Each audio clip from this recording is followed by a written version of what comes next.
আজকে যারা গুনার মধ্যে লিপ্ত বাপ কখন ফিরবেন?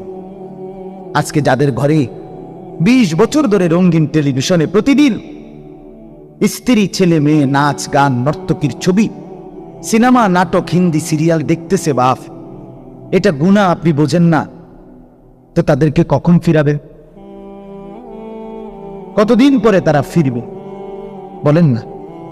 রাসূলুল্লাহ সাল্লাল্লাহু আলাইহি ওয়াসাল্লামের স্পষ্ট হাদিস যে তার স্ত্রী সন্তানের জন্য গুনাহ, অসভ্যতা, অশ্লীলতা, নাফরমানি, বেহায়াপনাকে মেনে নেয়, খোদার কসম আল্লাহর নবী বলছে তাকে বলে দাইয়ুস, আর ওই দাইয়ুসের জন্য জান্নাত হারাম হারাম হারাম। ওয়াদ-দাইয়ুস আল্লাযী ইউকিররু আহলাহু আল-খুবুস, নবীজি বলছে আমনে টাকা দিয়া বিদ্যুৎ বিল দেয়, আমনে টাকা দিয়া ডিশের বিল দেয়, আপনি মেনে নিচ্ছেন আপনার বেডি আপনার জিফুত প্রতিদিন নর্তকীর ছবি, নাচ গান, জিনা ব্যভিচারের দৃশ্য টেলিভিশনে দেখে আপনার ঘরের সোবাত বইয়া, আপনি মাতেন না, আপনি ভাত খান, বন খান, বিড়ি খান, চা খান, আপেল খান, মালটা খান, হ্যাঁ আপনি রং বেরঙের গপ মারেন। কি অবস্থা চাচা, কেমন আছে? না আছি আল্লাহর রহমতে, আপনাকে দোয়া বালা। কির বালা আছেন? কেমন বালা? আল্লাহর রহমতে তারা 3 জন বিদেশ, 4 মাইয়া বিয়া দিছি, বাইতে একখান বিল্ডিং করছি, 4টা রুম, 2টা বাথরুম, ভিতরে বাথরুম দিও টাইলস। আল্লাহু আকবার, বাথরুম দিও টাইলস, কত বড় নিয়ামত। ওনার পূর্বপুরুষ পেশাব করছে মাটি, উনি এবং ওনার বংশধর এখন মতে টাইলসে। কত বড় কপাল পূর্বপুরুষের, কত বড় সান কপাল, টাইলসে মতে। ঠিক ছোটখাটো সফলতা আর কিটা করতে উনি। আপনাদের কাছে আমি শুধু এখন যেই আয়াত পড়ছি, এই আয়াতের মূল বক্তব্য আমার এটা যে আপনারা, আমরা, আমি, আপনি প্রত্যেকেই এই কথাটা আমার শুধু একটু মনোযোগ দিয়ে শুনেন, আর 10টা মিনিট লাগবে। এই কথাটা হলো আমরা যে এখন যেখানে আছি, আমরা এই যে বসা, আমরা হায়াতে, আমাদের যে জীবন, আমাদের যে হায়াত, আমাদের এই হায়াত ওয়ান ওয়ে মানে কি? মানে হলো ওয়ান ওয়ে রাস্তা। যেরকম ওয়ান ওয়ে রাস্তা মানে হলো এই রাস্তা দিয়ে আপনি শুধু সামনেই যাইতে হইল, এইখান দিয়ে আবার ফিরতে চাইতেন, এটারে কয় ওয়ান ওয়ে রাস্তা। বুঝছেননি কথাটা? আপনি যদি আবার ফিরাইতে হয় পিছনের দিকে, আপনার ইউটার্ন লইতে হইব। কি লইতে হইব না, ওই দিক দিয়ে ইউটার্ন নিতে হইব, মানে এখান দিয়ে আপনি আর কি আসতে পারতেন না, ফেরত আসতে পার। আমাদের জিন্দিগি, আমাদের জীবন, যুবক ভাই তোমরা সবাই আলাদা আলাদা মনোযোগ দিয়ে আমার এই বন্ধু কথাটা ফেলে দিও না, কথাটা শুনো বাপ, ভালো হবে বাপ। ডানে বামে চাইয়া পারতা না, তোমার সমবয়সী তোমার একটা হাসি দিয়ে উড়াই দিবে, তোমার ভালো হইতে দিবেন। হাত জোর করে বলি বন্ধু, আমি এই এলাকারই ছেলে, আমার বাসা, আমি ছোট্টবেলায় বড় হয়েছি ঠাকুরপাড়া, ওই ঠাকুরপাড়া কুমিল্লা শহরে। আমার আব্বা 43 বছর ঠাকুরপাড়া বড় মসজিদের ইমাম ছিল, এক মাস। আমি ছোটবেলায় প্রাইমারি স্কুল পড়ছি, ওই এখানে একটা স্কুল আছে রামকৃষ্ণ স্কুল, ওইখানকার ছাপ। এই জন্য বললাম আমি এই অঞ্চলেরই মানুষ। আমার মাদ্রাসা ময়নামতি, সাবের বাজার, গরু বাজারের পাশে বাসা, মাদ্রাসা। তো আমি সবাইকে বলতেছি কথাটা মনোযোগ দিতে, যে আমাদের হায়াত, আমাদের জিন্দিগি ওয়ান ওয়ে, অর্থাৎ আমরা আর কেউ আমাদের হায়াত যে অবস্থানে আছি, আমরা প্রত্যেকেই প্রতিনিয়ত, প্রতি মিনিট, প্রতি সেকেন্ড আমাকে শুধু সামনের দিকেই যাইতে হবে, পিছন দিকে আর ফেরা যাবে, ঠিক না বাপ? আজকের দুপুরে আমরা আর কি ফিরে যাইতে পারবো? কনা ভাই, যুবক ভাই বলো, আজকের দুপুর বেলা আমরা আর ফিরতে পারবো ওইদিকে? গত সপ্তাহে আর ফিরে যাওয়া যাবে? সামনে বাড়ে, যেই বলবে সামনে বাড়েন, আগে বাড়ে, আপনি আর পিছনের দিকে যাই। এটা ওয়ান ওয়েরও হায়াত, শুধু ওয়ান ওয়ে, সামনেই যেতে হলো। যুবক ভাই, তুমি সামনে যাইতে হবে, হয় তুমি বৃদ্ধ হবে, নয় তুমি কবরে চলে যাবে। মুরব্বী বাবা চাচা হয়তো আর কিছুদিন হায়াত পাবেন, নয়তো কবরে চলে যাবে। এই তো না, নাকি পিছনের দিকে যাইতে পারবেন আর? এলে 1 নাম্বার কথা। 2 নাম্বার কথা হলো আমাদের এই হায়াত, আমাদের এই সময়, আমাদের এই দিন, আমাদের এই রাত একবারের জন্যই আসে আর ফিরে আসে না। আমরা কিতাবে পড়ছি, ইমাম ইবনু রজব হাম্বলি রাহমাতুল্লাহ আলাইহি তিনি বলছেন, প্রত্যেকটা দিন, সবাই মনোযোগ দিয়ে শুনে, প্রতিটা দিন যখন শুরু হয় ভোরবেলা, নতুন একটি দিন শুরু হলে ওই দিনটি পৃথিবীবাসীকে ডাক দেয়, ডেকে বলে, হে আল্লাহর বান্দারা, আমি না শুধু একবারের জন্যই পৃথিবীতে এসেছি, কিয়ামত পর্যন্ত আমি আর কোনোদিন আসবো না। হে আল্লাহর বান্দা, তুমি আমারে কদর করো, নষ্ট করো। প্রতিটা রাত, প্রত্যেকটা রাত যখন শুরু হয়, তো রাত্রটাও আবার এভাবে ডেকে বলে, হে আল্লাহর বান্দা, আমি পৃথিবীতে একবারের জন্যই এসেছি, আর কোনোদিন আসবো না, আমি আর আসবো না, আমারে কদর করো, নষ্ট করো। এরপরে যখন দিন শেষ হইতে লাগে, মনে করেন সেই সকালবেলা দিন হইছে, এখন শেষ হইতে লাগছে কখন, মানে আসরের পর, ঠিক না বলেন না? আসরের একটু পরে কি হয়ে যায়, সূর্য ডুবে যায়। তো এখন ওই কিতাবে লিখছে, সূর্য যখন ডুবে যাওয়ার কাছাকাছি হয়, দিনটা ডুবতে লাগে, শেষ হইতে যায়, এই তখন আইসা দিন আবারও পৃথিবীবাসীকে, অনেক মানুষকে ডাক দেয়, আবার ডেকে বলে, হে আল্লাহর বান্দা, আমি তো চলে যাচ্ছি, আমি তো আর আসবো না। এই বান্দা, আমি তো চলে যাচ্ছি রে, আমি তো আর আসবো না। তুমি কি বান্দা আমাকে সারাটা দিন বিনা আমলে, বিনা জিকিরে, আল্লাহর স্মরণবিহীন এমনে বিনা আমল বুঝি ছেড়ে দিচ্ছ? আমারে এইভাবে বেহুদা শেষ করে দিলা। কসম আল্লাহ, এভাবে রাত যখন শেষ হইতে লাগে, ভোর হইতে যায়, রাত্র ডেকে বলে, হে আল্লাহর বান্দা, আমি তো চলে যাচ্ছি, আর আসবো না, আমারে বুঝি বিনা আমলে ছেড়ে দিলা। সেই ফজর, জোহর, আসর, আজকের দিনে 3 ওয়াক্ত নামাজের সময় গেছে, একটা সেজদাও দিলা না, আর দিবা না কোনোদিন সেজদা। বান্দা, তোমার মালিককে মনে পড়বে না? তোমার মালিককে মনে পড়বে না? কে তোমারে বানাইলো এটা ভুলে গেলা? আজকের সারাদিনে কার পৃথিবী ভোগ করলা সেটা ভুলে গেলা? আজকের সারাদিন কার দেহের অঙ্গ প্রত্যঙ্গ তুমি ব্যবহার করলা ভুলে গেলা? আল্লাহ আমাদেরকে বুঝ দান করে।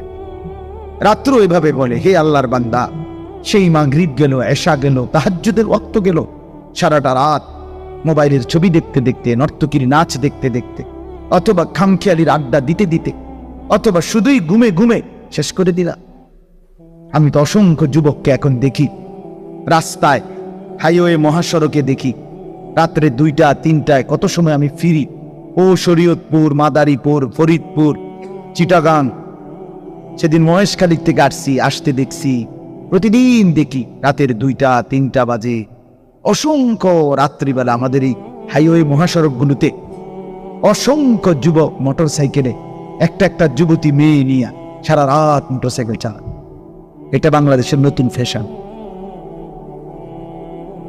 ঢাকা থেকে মোটর সাইকেল ছাড়ে কক্সবাজার গিয়ে থাম, কক্সবাজার থেকে ছাড়ে ঢাকা গিয়ে থাম, ঢাকা থেকে ছাড়ে মোটর সাইকেল পদ্মার পারে গিয়ে থাম, পদ্মার পার থেকে ছাড়ে আবার গিয়ে ঢাকা আসে। সারা রাত।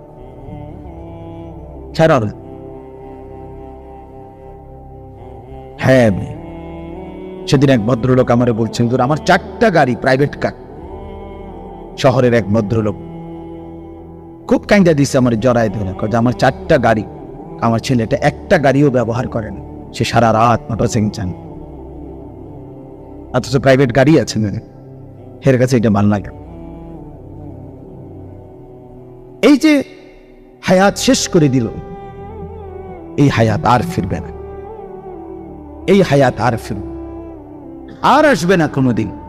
এই আয়াত আল্লাহ তাআলা এটাই বলছে যে আজকে আমরা যারা হায়াত শেষ করে দিচ্ছি, জীবন শেষ করে দিচ্ছি, এই ঘন্টা, মিনিট, সেকেন্ডগুলোকে নিদারুণ অপচয় করে, অপব্যয় করে শেষ করে দিলাম। প্রতিটা মিনিট, ইমাম শাফি রাহমাতুল্লাহ আলাইহি বলছেন, আল ওয়াক্তু সাইফুন কাতিউন, সময় ধারালো তরবারির মতো, তুমি যদি তাকে কাটো তাহলে তো কাটলাই, নাহলে সে তোমাকে কেটে কেটে পার হয়ে যায়। অর্থাৎ তুমি যদি সময়কে কাজে লাগাও, বান্ধ ধরো, তাহলে তো কামে লাগলা। আর নাই তো সে তোমাকে এক সেকেন্ড তোমার অবস্থানে স্থির দিবে না। সে তুমি যে অবস্থায় থাকো তোমাকে কাইটা কাইটা তোমার উপর দিয়ে চলে যাবে। তুমি ঘুমের ক্যা তুমি ঘুমের তুলতে দেখবা 6 ঘন্টা নাই। ঠিক কিনা বলেন? শুয়েছিলাম 12টায়, চোখ মেলে দেখো বাজে 6টা। 6 ঘন্টা তোমার ঘুমে রেখে চলে গেছে। তুমি গেছিলে বাথরুমে, আইয়া দেখো 20 মিনিট নেই। তুমি দিচ্ছিলে আড্ডা বন্ধুদের সাথে, সেই 3টায় বের হইছিলা, এখন ঘরে ফিরছো, ঘড়ি দেখো 11টা। 8 ঘন্টা তোমার থেকে সম্পূর্ণ বেহুদা কেটে গেল। 8 ঘন্টা মানুষে আড্ডা দেয়, 8 ঘন্টা বন্ধুদের সাথে ফুর্তি করে, তো জীবন গড়বে কখন? অসংখ্য শিক্ষা আর এই অসংখ্য কর্মস্থলে ডিউটি 8 ঘন্টা। কথা কয় না, ডিউটি তো আর নেই। এই জন্য বললাম এই হায়াত আমাদের প্রত্যেকের চলে যাচ্ছে। এক বড় বুজুর্গ, আমরা তাফসিরে পড়ছি, এক বড় আল্লাহর ওলি বুজুর্গ বলছেন, আমি যখন বাজারে গেছি তো হায়াতের কদর বুঝছি, সময়ের কদর। মানে আমি বাজারে গিয়ে দেখলাম, পূর্বের জামানার ঘটনা, বাজারে গিয়ে দেখলাম বহু পণ্য, বহু কিছু, বহু দোকানদার বিক্রেতা বেচতেছে, সবাই কাস্টমারের দিকে তাকায় আছে, ডাকতেছে, বেচতেছে, কথাবার্তা হইতেছে। কিন্তু পুরা বাজারে আমি একজন বিক্রেতাকে খেয়াল করলাম, সে সবচেয়ে বেশি কাস্টমারের জন্য চিল্লা চিল্লি, হই হুল্লুর, হইচই করতেছে, কাস্টমারকে খুব ডাকতেছে আর বলতেছে, হে হে মানুষরা, তোমরা ওই মানুষটার উপরে দয়া করো যার পুঁজি গলে গলে যাচ্ছে, তোমরা জলদি জলদি যারা নেওয়ার নেও। আমি সবচেয়ে বেশি দেখলাম সে চিল্লাইতেছে। এই একটা বিক্রেতা, সেই বিক্রেতাটা হলো বরফ বিক্রেতা। কি বিক্রেতা? আগের দিনের বাজারে বরফের চাকা বেশি, ওই বরফের চাকাটা নিয়ে বসছে যেই লোকটা, এই লোকটা বেশি চিল্লাইতে আছে। কিনলে গেল কাস্টমারের লাগে, বারবার বলতেছে, ও ক্রেতা, যারা যারা বরফ দরকার জলদি জলদি নাও, আমার বরফ, আমার পুঁজি এটাই, আমার এটা গলে গলে কি হয়ে যাইতেছে, শেষ, দেরি করলে আমার পুঁজি থাকবে না। উনি বলছেন, তখন আমার মনে পড়ছে, হায়, আমার হায়াতটাও তো এমন বরফের চাকার মতো, আমি কাজে না লাগাইলেও এটা গলে গলে শেষ হয়ে যায়। আমি এই বরফ বিক্রেতা থেকে আমার হায়াতের কদর বুঝছি। আজকে যারা গুনার মধ্যে লিপ্ত, বাপ কখন ফিরবেন? আজকে যাদের ঘরে 20 বছর ধরে রঙিন টেলিভিশনে প্রতিদিন স্ত্রী, ছেলে, মেয়ে, নাচ, গান, নর্তকীর ছবি, সিনেমা, নাটক, হিন্দি সিরিয়াল দেখতেছে, বাপ এটা গুনাহ, আপনি বোঝেন না, তো তাদেরকে কখন ফিরাবেন? কতদিন পরে তারা ফিরবে বলেন না? রাসূলুল্লাহ সাল্লাল্লাহু আলাইহি ওয়াসাল্লামের স্পষ্ট হাদিস, যে তার স্ত্রী সন্তানের জন্য গুনাহ, অসভ্যতা, অস্থিরতা, নাফরমানি, বেহায়াপনাকে মেনে নেয়, খোদার কসম, আল্লাহর নবী বলছে তাকে বলে দাইয়ুস, আর ওই দাইয়ুসের জন্য জান্নাত হারাম হারাম হারাম। ওয়াদ-দাইয়ুস আল্লাযী ইউকিররু আহলাহু আল-খুবুস, নবীজি বলছে, আমনের টাকা দিয়া বিদ্যুৎ বিল দেয়, আমনের টাকা দিয়া ডিশের বিল দেয়, আপনি মেনে নিছেন আপনার বেডি, আপনার জিফুত প্রতিদিন নর্তকীর ছবি, নাচ, গান, জিনা, ব্যভিচারের দৃশ্য টেলিভিশনে দেখে আপনার ঘরের সোবাত বইয়া, আপনি মাতেনও না, আপনি ভাত খান, বন খান, বিড়ি খান, চা খান, আপেল খান, মালটা খান, হ্যাঁ, আপনি রং বেরঙের গপ মারেন। কি অবস্থা চাচা, কেমন আছে? না আছি আল্লাহর রহমতে, আপনাকে দোয়া বালা। কির বালা আছেন? কেমন বালা? আল্লাহর রহমতে তারা 3 জন বিদেশ, 4 মাইয়া বিয়া দিছি, বাইতে একখান বিল্ডিং করছি, 4টা রুম, 2টা বাথরুম, ভিতরে বাথরুম দিও টাইলস। আল্লাহু আকবার, বাথরুম দিও টাইলস, কত বড় নিয়ামত। ওনার পূর্বপুরুষ পেশাব করছে মালিক, উনি এবং ওনার বংশধর এখন মতে টাইলসে। কত বড় কপাল পূর্বপুরুষের, কত বড় সান কপাল, টাইলসে মতে। ঠিক ছোটখাটো সফলতা। আর কিটা করতো উনি? উনি আর কি করতো? উনি একটা মানুষ 3টে ফোলা বিদেশ পাঠাইছে, উনি একজন আর কি জান দিয়ে লেছে সফল হন। 4টে মাইয়া বিয়ে দিচ্ছে, উনি বাইক বিল্ডিং করছে, খালাস। এরই নাম জিন্দিগি। বলেন এটাই মুসলমান? একজন মুসলিম অভিভাবকের এটাই হিসাব কিতাব? ছেলেটা নামাজ পড়ে না, ছেলের বউ পর্দা করে না, মেয়েটা পর্দা করে না, ছেলেটা পাশের রুমে সারা রাত মোবাইলে ছবি দেখে, ফজরের নামাজ কেউ পড়ে না, একজন ঘরের কেউ আল্লাহর কোরআন পড়তে জানে না। এটা কোন কথা হইল? এটা একটা ফ্যামিলি হইল? এটা বুঝি একটা পরিবার হইল? আমার এই ঠাকুরপাড়া বাসায় আমাদের যেখানে ঘর কুমিল্লা, ওইখানে একটা Sheikh Fazilatunnesa modern high school আছে, কারিগরি একটা স্কুল আছে, দেখছেন জানেন? ঠাকুরপাড়া জোর ফুকুরফাত, এইখানে আমার বাসা, এখনো আছে আমাদের বাসা। আমার মা আছে এখানে, আমার ছোট 2 ভাই আছে এখানে। আমার আব্বা ইন্তেকাল করছে ঘরে, 43 বছর মসজিদের খেদমত করছে যে বাবা। আমরা 5 ভাই 3 বোন। বাবা 5 ভাইকেই মাদ্রাসায় পড়াইছে।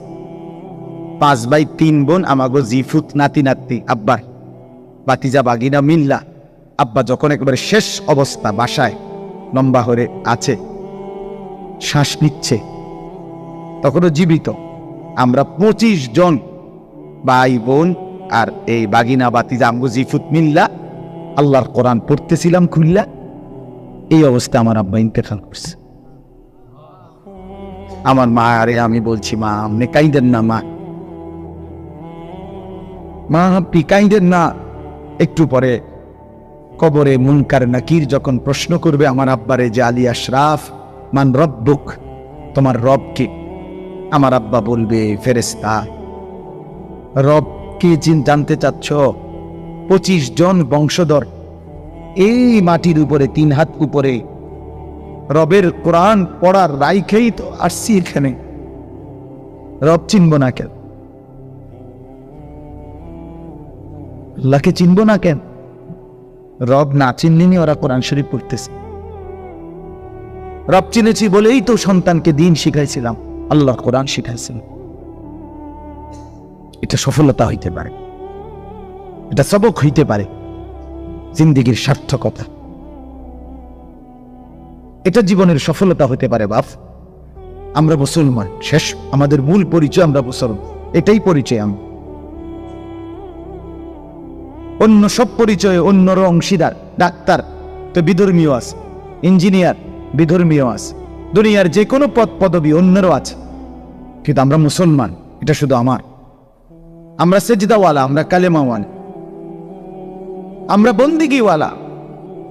অতএব আজকে আমি রাত গভীরে আপনাদের এলাকায় আসছি বাপ, বারবার আসা কষ্ট, আবার যদি কখনো না আসি, এজন্য আজকেই বললাম।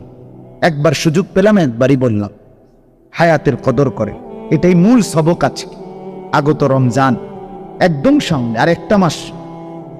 এই রমজান মাসটাকে নিজের জীবনের পরিবর্তনের জন্য গ্রহণ করে, নয়তো এই হায়াত, এই সময় যেটা চলে যাচ্ছে, খোদার কসম মৃত্যুর পূর্বে প্রত্যেকটা পাপী নাফরমান আল্লাহর কাছে এই দুনিয়ার হায়াত ভিক্ষা চাইবে, একটু সময় চাইবে, একটু সময়। এটাই আয়াত। আমি তর্জমা বললেই শেষ হয়ে যাবে। আপনাকে বুঝতে হবে আপনি কোন দিন ফিরাবেন। আপনারা যারা আজকে 30 বছর হারাম উপার্জন করেন, কোন দিন ফিরবেন? 20 বছর ধরে যে ওজনে কম দেন, কাস্টমারকে ঠকান, মিথ্যা বলেন, দুর্নীতি করেন, আপনি কোন দিন ফিরবেন? বাপ, কোন দিন মনে পড়বে আপনি মুসলমান? 30 বছর ধরে যারা সুদ খান, এই সুদখোর হারামখোর, তুমি কোন দিন ফিরবা? কথা বলেন না কেন? বলেন, কুকুরের গোশত হালাল না হারাম? ছাগলের গোশত হালাল না হারাম? কুকুরের গোশত আবার বলেন হালাল না হারাম? ছাগলের গোশত হালাল না হারাম? আমরা কুকুরের গোশত খাই, আমরা ছাগলের গোশত খাই। ছাগলের গোশত খাই কিনা? কেন? হালাল। কুত্তার গোশত খাই না কেন? হারাম। কুকুরের গোশত হারাম করেছেন কি? খাই না কি কারণে? এই কারণে। ছাগলের গোশত হালাল করেছেন কি? এজন্য খাই। তাহলে আল্লাহ হারাম করলে কুত্তার গোশত খাওন যায় না, আল্লাহ হালাল করলে ছাগলের গোশত খায়। তাহলে আল্লাহ হারাম করার পরেও সুদ খান কেমনে? আর সুদ খাইলে কুত্তার গোশত খান না কেন? আপনার কাছে যেটা আল্লাহর হারামের কদরই নাই, তো আপনি এটা ছুঁয়ে রাখছেন কি লেগা? কথা বলেন না কেন? আপনি আমারে অন্যায় বললে আপনি প্রতিবাদ করেন, এখন করেন। কুকুরের গোশত খাইরা তো কি কারণে? আল্লাহ হারাম করছে, ঠিক কিনা বলেন? না না আমরা সিদ্ধান্ত নিছি। তো আল্লাহ হারাম করলে আপনার কুত্তার গোশতের প্রতি ঘৃণা হয়, তো আল্লাহ হারাম করার পরে আপনার সুদের প্রতি ঘৃণা হয় না কেন? উভয়টার হারামকারী একই আল্লাহ না? তো তো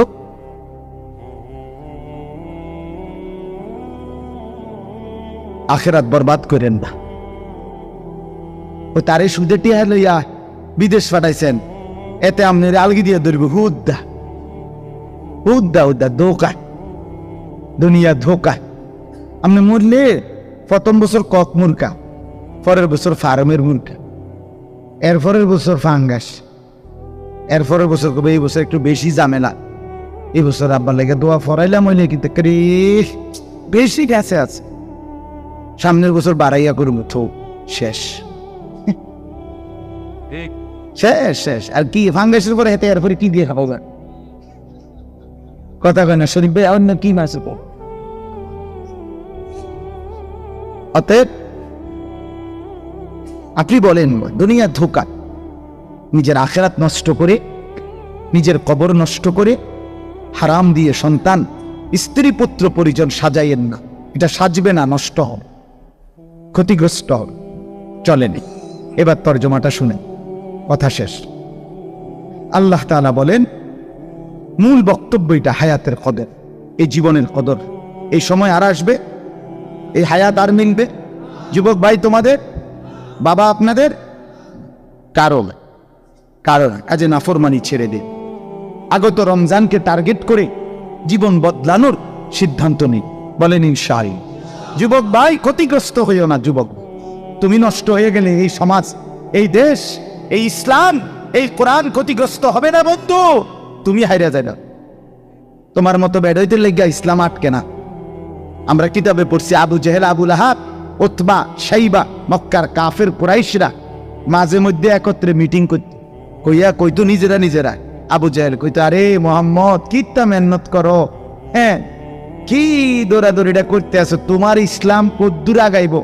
আমরা মেন মাতবুকটি তো কি আনি নাই, ইমান আনি নাই, তো তুমি আর কিতা করবে দেখতাম না? আল্লাহ তাআলা যেন আর শাজিম থেকে মুচকি হাসে। আল্লাহ কাছে তো চাও না কিতা হয়। আল্লাহ যেন বলতেছে কি রঙে না চাইবা কি হয়, কেমনে ইসলাম আগায়। তোমার মতো দুই চারটা অপদার্থ লাগিয়া বুঝি ইসলাম আটকায় যাব। ঠিকই নবীজি মক্কা থেকে হিজরত করে মদিনায় গেলেন। পরবর্তী 8 বছরের মাথায়, মক্কার 13, মদিনার 8, 21 বছরের ব্যবধানে গোটা আরব রাসূলুল্লাহ সাল্লাল্লাহু আলাইহি সাল্লামের কদমের নিচে চলে আসছে। ইসলাম ঠিকই বিজয়ী হয়েছে। আবু জাহেল, আবু লাহাব, ওই বেঈমান জাহান্নামী হয়েছে। অনলাইনে আটকে রয়েছিল ইসলাম। তাহলে তোমার মতো দুই চারটা বেহায়াতের জন্য ইসলাম আটকাবে না বন্ধু। তুমি নষ্ট হয়ে গেলে, আর তুমি বেডি চাইতে চাইতে শেষ হয়ে গেলে, আর তুমি নর্তকীর ছবি দেখতে দেখতে শেষ হয়ে গেলে, আর তুমি একটা সেজদা না দিতে দিতে জিন্দেগি নষ্ট করে দিলে। আর এর দূরে হয়েছে, আর তোমার ক্ষতি হয়েছে। ইসলাম কিচ্ছু হবে না, কোরআন কিচ্ছু হবে না। উপযুক্ত ব্যক্তি আল্লাহ তাআলা প্রত্যেক যুগে তৈরি করবেন, করছেন, করতে থাকবেন ইনশাআল্লাহ। বলেন ইনশাআল্লাহ। এদেশের লক্ষ যুগ বাজি রাখতে প্রস্তুত। এদেশে কোনো অসভ্যতা, অশ্লীলতা, বেহায়াপনা ইনশাআল্লাহ টিকবে না, টিকবে না। অসভ্যতার, বেহায়াপনা কাজে আমরা ফিরতে চেষ্টা করি, হায়াতের কদর করি। আর আসবে না এই সময়। আল্লাহ তাআলা বলেন, হাত্তা ইদা জাআ আহাদাহুমুল মাউত, 18 নম্বর পারা, 23 নম্বর সূরা, সূরা মুমিনুন। এই সূরার 99 নম্বর আয়াত, 100 নম্বর আয়াত, এই দুইটা আয়াত পড়ছিলাম। আল্লাহ তাআলা বলেন, হাত্তা ইদা জাআ আহাদাহুমুল মাউত, প্রত্যেকটা পাপী নাফরমানের মৃত্যুর সময় যখন আসবে, মানে মালাকুল মউত আজরাইল আসবে, ক্বালা রব্বিরজিউন, এই দেখেন কোরআন শরীফের আয়াত। প্রতিটা পাপী নাফরমান বলবে আল্লাহকে, আল্লাহ আমার একটু সময়ের জন্য দুনিয়ায় আবার থাকতে দেন, একটু হায়ার। সরি আল্লাহ, সরি, এক্সট্রিমলি সরি, বেশি একেবারে দুঃখিত, বড় ভুল হয়ে গেছে আল্লাহ, একটু একটু একটু শুধু। কেন? লাআল্লি আ'মালু সালিহান ফীমা তারাকতু, আল্লাহ যে আমলগুলো ছুটে গেছে, যে ভালো কাজগুলো করি নাই, যে বন্দিগিগুলো করি নাই, যে নামাজ রোজাগুলো পালন করি নাই, সেগুলো এবার যদি সুযোগ দেন অবশ্যই করবে। আল্লাহ বলবেন কাল্লা,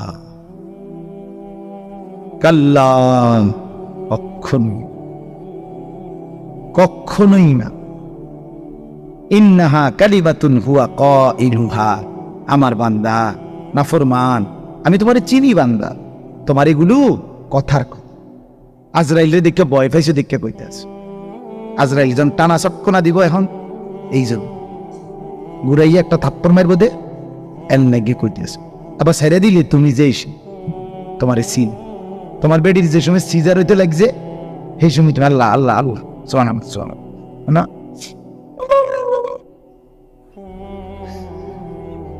যখন হইয়ে সারছে এবার মোবাইল, হ্যাঁ হইছে হইছে, 14 গোষ্ঠীতে জানাইতে আছে, হইছে হইছে, লাগছে নি, হ্যাঁ মানে কারণ লাগছে নি আর কি, লাগছে লাগছে কারণ লাগছে, সিজার সিজার সিজার হইছে।